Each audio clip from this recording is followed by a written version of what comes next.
Hallo, wir sind die Piranhas, also 2 von denen. Und wir machen heute Piranha Becken TV mit einem Thema, die Influenza. Die Influenza. Influenza ist ja eigentlich eine Krankheit, ne? Da habe ich auch gerade drüber nachgedacht. Das ist nämlich, ich glaube, Grippe oder sowas, ne? Eigentlich echt schlecht. Was, ne? Also wird man von Influenza, infiziert sozusagen, ne? Geinfluenzt, ja? Mhm. Das sind halt die Leute, die uns Gedanken in den Kopf pflanzen, wie bei Inception, ne? Oh, Inception finde ich super. Inception, Ja, Inception. Nein, die heißen aber Influencer. Was sind das denn für Leute? Ja, also Thema Influencer-Werbung von heute. Früher war alles mal ganz anders. Früher war alles Ne? besser. Ich habe früher als Kind mal teilweise die Bravo gelesen. Ja, Ja. haben wir vielleicht alle mal gemacht. Und da waren dann so Leute drin wie die Backstreet Boys und sowas, ne? Ja, du bist Kind der 90er. Bei mir war Samantha Fox und Sabrina. Oh, wie schön. Naja, jedenfalls gab es im Grunde genommen immer schon irgendwie solche Leute, die vermehrt in den Medien auftreten und denen dann irgendwie eine Gruppe von Leuten hinterhergelaufen sind. Also ich war zum Beispiel Fan von Akte X. Da hatte ich Poster von im Zimmer hängen, ne? Und das war eher so meins und da habe ich David Infos. Duchovny. Ja, ich fand das total super. Ja. Das war damals und heute ist es natürlich so im Zeitalter des Internets, dass immer mehr Leute, ich sag mal so irgendwie, das ist so ein bisschen anfassbarer, ne? Man hat das Gefühl, das sind Leute wie du und ich, die setzen sich dahin, das sind Streamer, das sind YouTuber, einige davon sind richtig groß geworden und erzielen eine enorme Reichweite. Ja, ich hatte mal so ein interessantes Gespräch mit meiner Mutter und habe gesagt irgendwie bla, wir sind dann und machen Aufnahmen und sind bei dem und dem Studio eingeladen und sie sagte so, im Fernsehen und ich sag, nee, bei YouTube. Ach, YouTube, sagt die. Und ich denk so, ja, aber die Reichweite ist doch viel höher als bei dem Fernsehkanal, den du da guckst. Gut, jetzt hat man natürlich irgendwie, Gronkh ist natürlich mega groß, ne? Hat auch verschiedene Kanäle, der ist auf Twitch, der ist auf aber YouTube. das ist ja nur YouTube. Und der hat einen Podcast und ist ja nur YouTube, genau.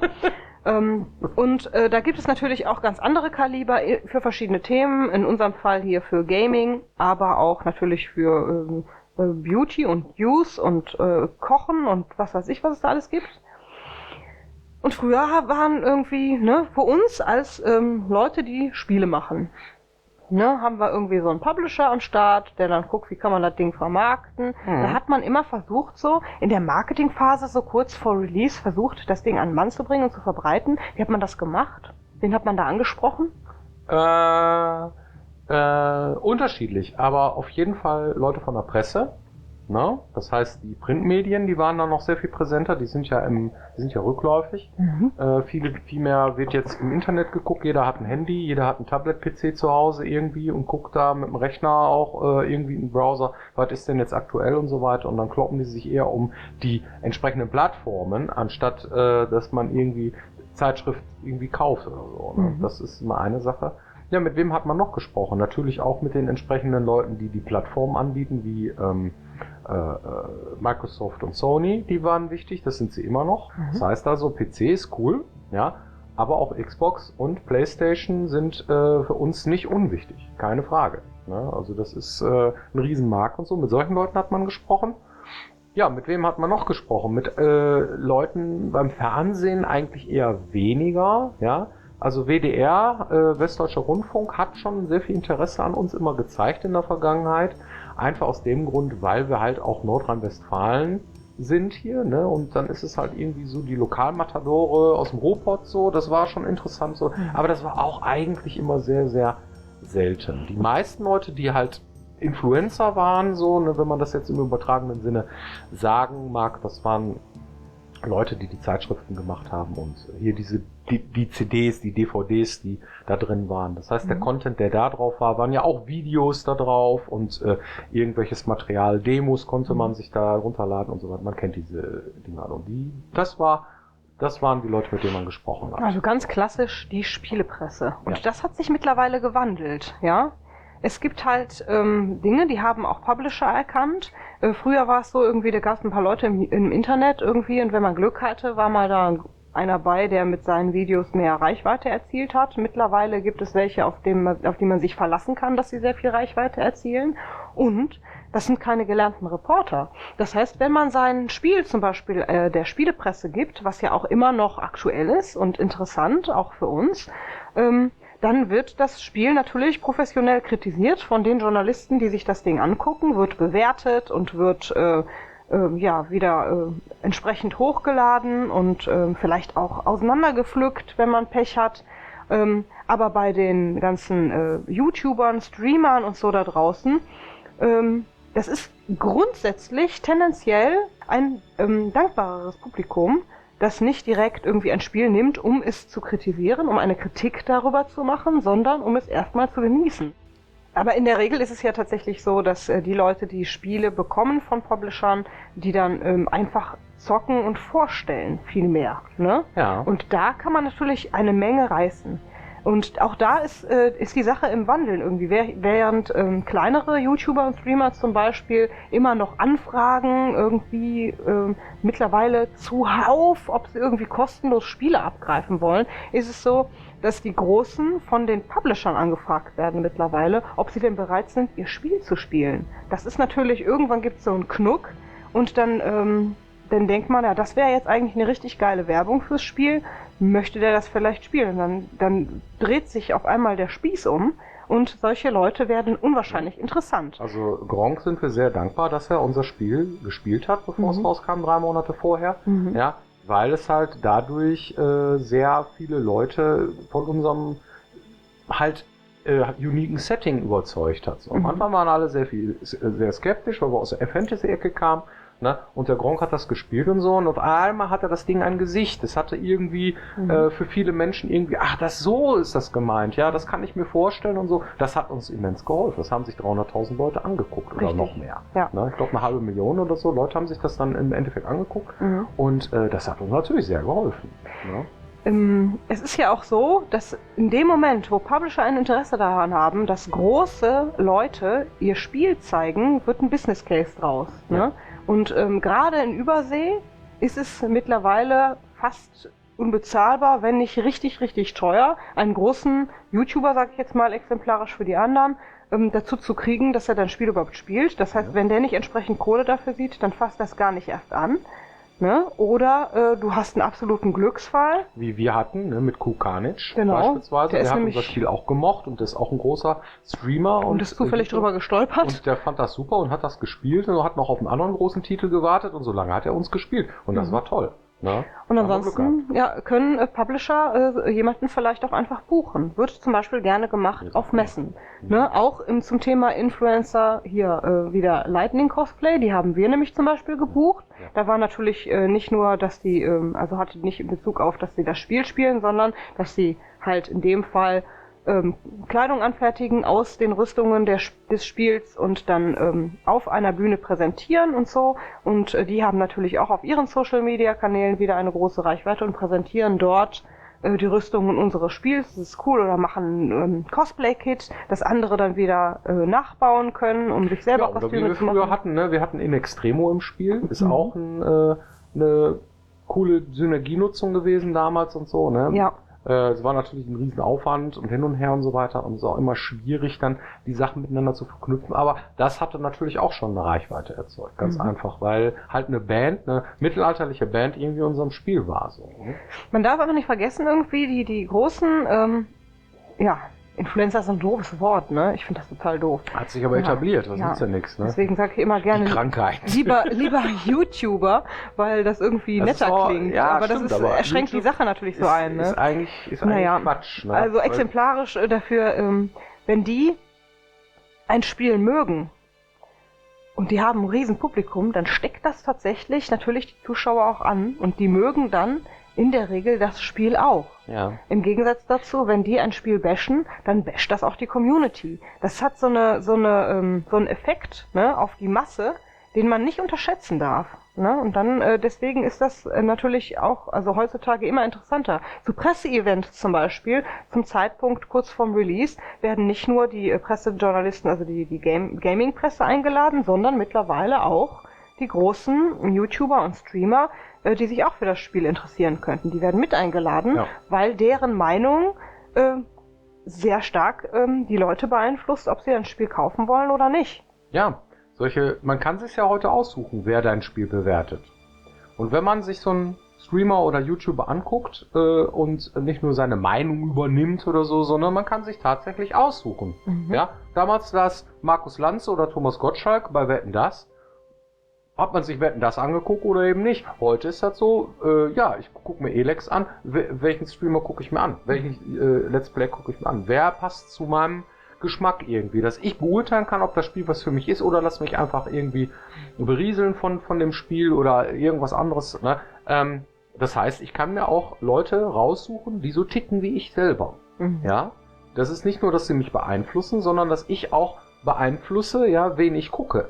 So, ja, das heißt, ich habe die freie Wahl heute, ja, wen ich gucke. Es gibt sehr viele Privatmenschen, die das jetzt auch machen, irgendwie, die man vielleicht auch sogar persönlich kennt oder so. Unser Freundeskreis, ne, ein Teil davon besteht aus Streamern und YouTubern, weil wir einfach mit diesen Leuten, wir holen die uns ins Wohnzimmer auf dem Bildschirm. So, ne? Das ist halt wie eine große Clique, die halt irgendwie Sachen zusammen machen, so, und da influenzt man sich gegenseitig, beeinflusst man. Momentan spielen sie alle Pokémon. Ja, auch so ein Ding, so, ne? Das hat wahrscheinlich auch wieder so eine Welle losgeschlagen, so, ne? Woher kommt das? Ja, die haben coole neuen Features und diese, aber auch, weil der Freundeskreis oder irgendwelche Leute da ständig von sprechen und das einen beeinflusst, und dann, ja, da will man dabei sein, da will man wieder mitmachen, so, ne? Und das ist cool, ne? Das ist auch schön, dass das funktioniert, ja, dass man sich das frei wählen kann, dass man also tatsächlich auch diese Influencer nicht irgendwie irgendwie ein Floh ins Ohr setzen, sondern dass man irgendwann keine Lust mehr drauf hat, dann guckt man halt jemand anders. Jemand, der irgendwie eher zu einem passt, oder man ändert sich auch mit der Zeit. Ne? Wobei wir beim Thema sind, die Kleinen, ne? Wenn die Kleinen, es gibt ja unfassbar viele, die mittlerweile überhaupt Content generieren, ne? Auf verschiedenen Plattformen und dann auch Anfragen. Das ist natürlich eine Masse an Leuten, die man als Publisher kaum noch bewältigen kann. Ja, fast täglich kommen Anfragen rein, irgendwie für kostenlose Probekeys, mit dem irgendwie, ja, dann zeige ich das auch auf meinem Kanal und der hat auch schon so und so viele 100 Leute und so, und ich mache das auch ganz toll. Aber mit solchen Anfragen kann man teilweise gar nichts mehr anfangen. Erstens müsste man verifizieren, wer hat denn davon recht. Das heißt, die einem schon bekannt sind, denen gibt man natürlich eher einen Key als jemanden, den man gar nicht kennt. Und es gibt unwahrscheinlich viele Trittbrettfahrer, die lügen sich einfach einen zurecht. Das heißt, die kopieren einfach einen Kanal von irgendwem anders und schreiben, ich bin der, schick mir mal einen kostenlosen Key, und erwarten dann kostenlose Spiele. Und wenn man dem allem nachkommen würde, dann könnte man das Spiel auch gleich verschenken. Also das ist ein Problem. Auf der anderen Seite möchte man aber auch nicht nur die Großen bedienen, sondern auch den Kleineren gerne entgegenkommen, nämlich denen, die es tatsächlich ernsthaft meinen und sich Mühe geben, und auch, ne? Also macht man irgendwie so ein Mischding daraus, ne? Als Publisher. Dann versucht man halt ein Kontingent an Spielekeys irgendwie zu vergeben, auch wenn man nicht weiß, welchen Effekt das hat. Ne? Ich fand das zum Beispiel super interessant. Der Entwickler von Firewatch hat zu dem Zeitpunkt etwa 3000 kostenlose Keys verschenkt, mit der Hoffnung, dass die Leute dann Werbung machen. Aber richtig zurückgekommen ist da nicht so viel. Und das ist dann natürlich schon ärgerlich, wenn du so ein Indie-Projekt machst und dann versuchst du natürlich irgendwie dein Spiel an den Mann zu bringen und hast dann am Ende das Gefühl, du müsstest es verschenken. Das ist dann bitter. Und da muss man wie immer irgendwie einen gesunden Mittelweg finden, irgendwie ein Kontingent zur Verfügung zu stellen, sagen, okay, dieses Kontingent tut jetzt nicht weh, und mal gucken, ob es irgendwem was bringt oder vielleicht, dass irgendwas hängen bleibt, irgendwie, dass Leuten das gefallen hat und man vielleicht irgendwie über Mundpropaganda noch ein bisschen das Spiel verbreiten kann. Und auf der anderen Seite dann zu sagen, wir bündeln das irgendwo, hier gibt's die Keys irgendwie, da kann man sich anmelden und wenn man Glück hat, kriegt man einen, und wenn nicht, dann eben nicht, anstatt irgendwie diesen E-Mail-Wust beantworten zu müssen, dem man gar nicht mehr hinterherkommt. Das ist tatsächlich eine Schwierigkeit. Dann war's das mit dem Thema. Ja. Hast du eine Community-Frage? 2. Frage Nummer 1. führt die bloße Existenz von Game Design Studiengängen schon dazu, dass Unstudierte per se benachteiligt sind, egal was sie für ein tolles Portfolio haben? Nein. Auf gar keinen Fall. Nein. Also es gibt eine Ausbildung in vielen Bereichen und so, das ist auch hilfreich, aber im Endeffekt ist es, was machst du? Was hast du gemacht in der Vergangenheit? Ob du jetzt studiert hast oder ob du einfach nur gemoddet hast oder ob du einfach irgendwo rumprogrammiert hast, eine eigene Engine da irgendwie privat und so weiter. Das ist relevant für uns. Ja? Das heißt, was war das Ergebnis? Was war das Kriegsentscheidende am Ende des Tages? Ja? Dass du irgendwie glaubst, in der Games-Branche irgendwo Fuß zu fassen. Hast du Bock auf Games und so weiter und so weiter. Das sind alles so Faktoren, die spielen damit rein. Ja? Ich selber habe Maschinenbau studiert, ja, und habe irgendwann gemerkt, so, ne, das ist Kacke, also mache ich nicht mehr. Ne? Heißt das deswegen, dass ich da in diesem Beruf jetzt arbeiten muss unbedingt oder so? Nein, ich habe später irgendwie was anderes gemacht. Es sind sehr viele Quereinsteiger, wir beide sind Quereinsteiger und das ist nicht zwingend notwendig. Es begünstigt natürlich den ersten Schritt, ja, aber notwendig ist es noch jedenfalls nicht. Wir machen es mittlerweile so, wir testen die Leute einfach. Ja. In den Bereichen, für die sie sich beworben haben. Und daran sieht man relativ schnell, was der irgendwie drauf hat, ob er ein Autodidakt ist oder nicht, ob der irgendwie Bock hat oder nicht. Und das ist dann das Wichtigste. Unabhängig davon, ob er es studiert hat oder nicht. Ne? Wenn die Kenntnisse da sind und du hast sie dir selber beigebracht, dann ist das genauso cool. Also reines Game Design, ich erzeuge irgendwelche Game-Mechanismen oder so, gibt es bei uns Piranhas zum Beispiel gar nicht. Ja, das heißt, irgendeine Art von Content produzieren muss schon dabei sein. Das heißt also entweder Dialoge schreiben oder irgendwie Cutscenes bauen oder Püppchen bauen oder Klamotten, also hier wäre es Anziehsachen oder also Rüstung, Häuser, Environment, programmieren, Systeme entwickeln und so weiter. Ne? Als nur reines Game Design. Dafür sind wir alle, sage ich jetzt mal, sehr viele Game Designer hier, ja, die ihre Teilbereiche dann auch selber designen. Dass man da nicht einfach nur einen reinen Game Designer bräuchte. Ja. Und die zweite Frage? Die zweite Frage spielt ähnliches Thema.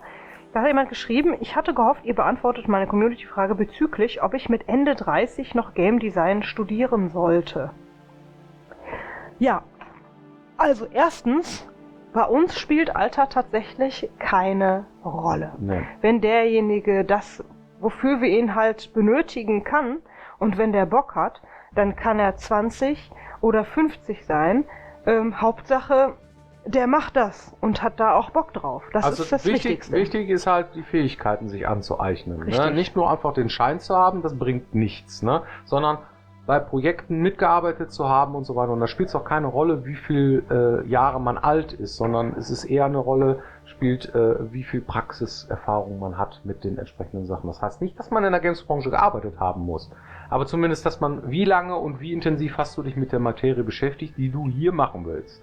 Das ist das Relevante. Genau. Das heißt, wenn du sagst, es macht mich nichts anderes glücklich, als das nochmal auszuprobieren, dann würde ich sagen, du hast nur das eine Leben und dann guck, ob du das machst, was du gerne machst, ja. Und klar, es ist nun einmal so, die Stellen in der deutschen Games-Branche auf jeden Fall sind sehr verteilt. Das heißt, wenn jemand zum Beispiel ein Haus hat in Ida Oberstein und er möchte auf gar keinen Fall aus Ida Oberstein wegziehen. Wo ist das denn?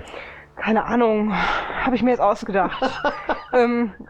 Der springende Punkt ist, wenn man da nicht bereit ist, irgendwie flexibel zu sein, dann ist es natürlich schwierig. Denn wenn du sagst, irgendwie, ich kann Deutschland oder vielleicht sogar europaweit das machen, umzumachen, was ich gerne tue, und du hast jetzt vielleicht irgendwie eine Familie, die sind da festgebunden, das sind natürlich Schwierigkeiten, die man dazu bewältigen kann, weil wenn du in Ida Oberstein nicht unbedingt ein Entwicklerstudio hast, das gerade so jemanden braucht, dann ist das eher dein Problem und nicht dein Alter. Aber dasselbe Problem hättest du auch, wenn du 20 bist. So. Und da muss man drüber nachdenken. Ich persönlich habe mit 30 erst angefangen, Games zu machen. Nur mal fürs Protokoll. Als Quereinsteiger. Ja. Alles klar. Ja gut, dann vielen Dank für eure Aufmerksamkeit. Wir hoffen, ihr seid nächste Woche auch wieder mit dabei, wenn es heißt Piranha Bytes.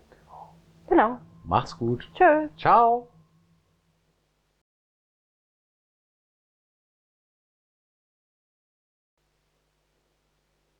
Ja, und mittlerweile bin ich ein alter Sack. Ne? Ja. Aber hab immer noch Bock auf den ganzen Kram. Mach den Driss jetzt 19 Jahre, glaube ich, irgendwie. Ne? Und es macht immer noch Spaß. Das ist geil. Ist jetzt ein Autodidakten-Profi.